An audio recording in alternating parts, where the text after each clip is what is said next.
Welcome to this video series.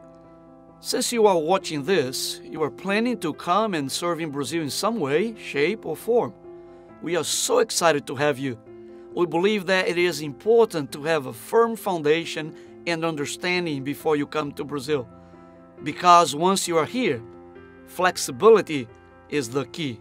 Now please take your advice for short-term mission trippers handout, and we're going to read through that together. So knowing many things, but especially knowing that things are going to change. Not just a little bit, but a lot.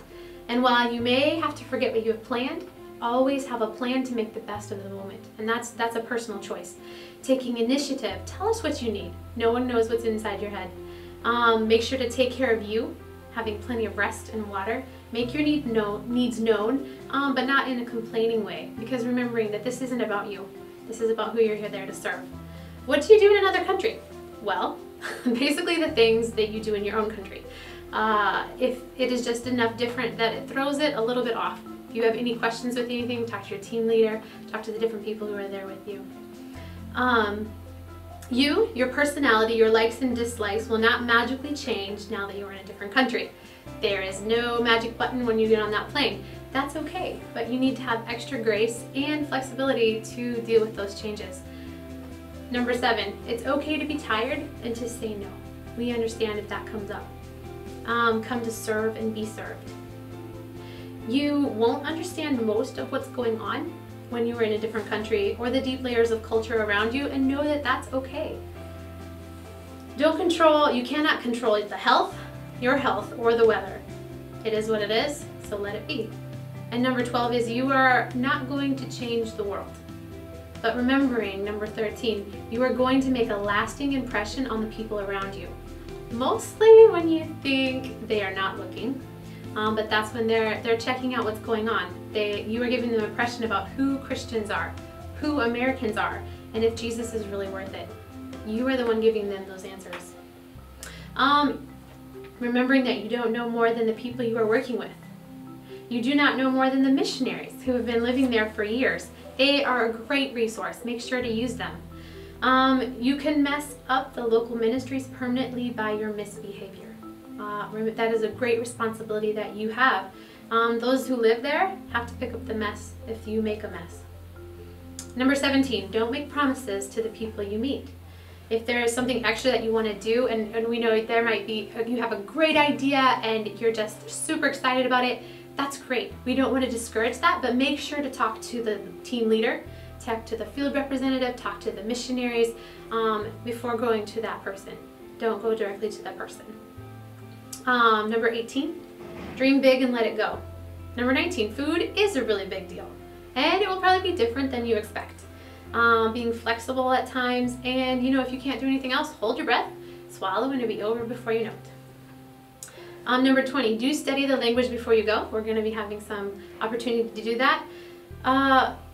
It won't make you instantly able to say everything, but the people will be grateful for your attempt and your serious trying to bridge the gap and have communication with them. Don't take it personally if they laugh. You probably didn't get it all right, and that's okay. Number 21, things to always carry around with you: a water bottle, sunscreen, sunglasses. You are 7 degrees from the equator, and so remember you can get sunburnt as early as 8 o'clock in the morning.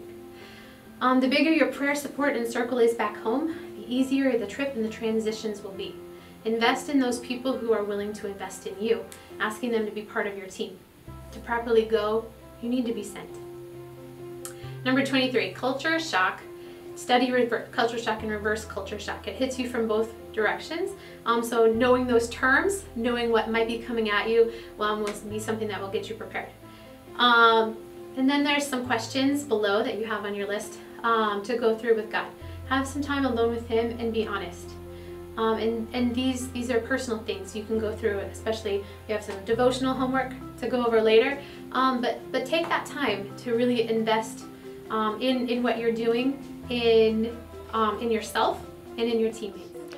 So how do we think about mission trips? Do we call it a short-term missions trip? Do we call it a vision trip? Do we call it a learning exchange? What is a good name for our trip? So there is a lot of discussion if you go online, especially between missionaries and those who have worked with short-term mission trips over the years, in what kind of a ministry it is. Is it for the people who are going? Is it for the people who are going to serve? Like, who is it exactly for? Where is the focus? Is it just a fluffy trip? Is it just making us feel good about ourselves to go on this trip? There's a lot of different discussions, and some of the best discussions being had for missionaries is at alifeoverseas.com. So I would totally check this out. As a missionary, this was like a lifeline to me. I felt so seen and heard by the articles on this site. So they have an article saying, stop calling it short-term mission trips. Here's what to call it instead. And he had some really good ideas. And then at ethicalmissionstrip.org, you can actually go through, and it just talks about and helping you think about missions trips from different perspectives. So they talk about basically, is it a action oriented trip or a learning oriented trip? So like, is your focus to get something done, or more of learning something, sharing something, hopefully reciprocal relationships? You'll hear us talk a lot about that. And basically, what do those things mean? Is it advocacy? Is it exposure? Is it skills-based? Do you have the skills? So we can't say, you know, if you're not a trained professional in something that you're going for, maybe we're kind of learning, exchanging more than giving a valuable skill. So based on those, what do you think we should call this missions trip? I'd love for you guys to discuss as a group, to think about this personally, and also talking about harm. On the resource list, there's a lot of different books that you can read and go into, basically talking about, even with the best motives and trying our hardest, missionaries, let alone short-term missionaries who have trying to do the same thing in a much shorter time, have just caused a lot of harm, not on purpose, but on accident, just from not being prepared, or just there's so much we don't know. So fundraising, as a missionary who has raised her own support for the past 17 years, I've tried many different ways, I've done many different things, and I've learned a lot, and it's not easy. And you know what, I always have to go back to, it's not easy for me to ask for help. Some personalities are great. My husband's great asking for help. Other people, it's a lot harder to admit you need help, to ask for help. I'm trying to find, I work really hard on finding ways to do it myself with my own money, without having to ask other people, just because it seems easier to me. But many times God wants us to work together as a team. And I have been very humbled over the years through fundraising, but I've learned some things, and this really means a lot to me. Know that you're called. That gives you your sense of value as well. This gives you credibility for other people and for yourself. Understand your task. It helps you share the vision. A lot of people are confused about what you're doing or planning or thinking because they're not inside your head. So making it very clear, very succinct about what it is you need, what it is you're doing, why it's important for them to be a part of it. Those things help other people join in your vision. And then be commissioned by your church. If at all possible, before you go on your trip, find a time that your church can pray for you. Your church can love on you. And there's a lot of people in your church that probably wish that they could go too. And they can't at this time, just from whatever circumstances. And so it is an honor that you get to go for your church. And when you are sent, that makes you accountable. So that is super important. And how we think about fundraising, just like how we think about missions trips, makes such a difference, such a difference. So remember that fundraising starts with you. It's about creating a team, and it's surprising. Good ways and bad ways sometimes, but very surprising. What does God want to teach you through this time of fundraising? How can you actually make it to get a whole team? make a list, figure out the best way to reach each of those individuals. Different people, some people love social media. Some people are like, you won't find me. You won't find me there.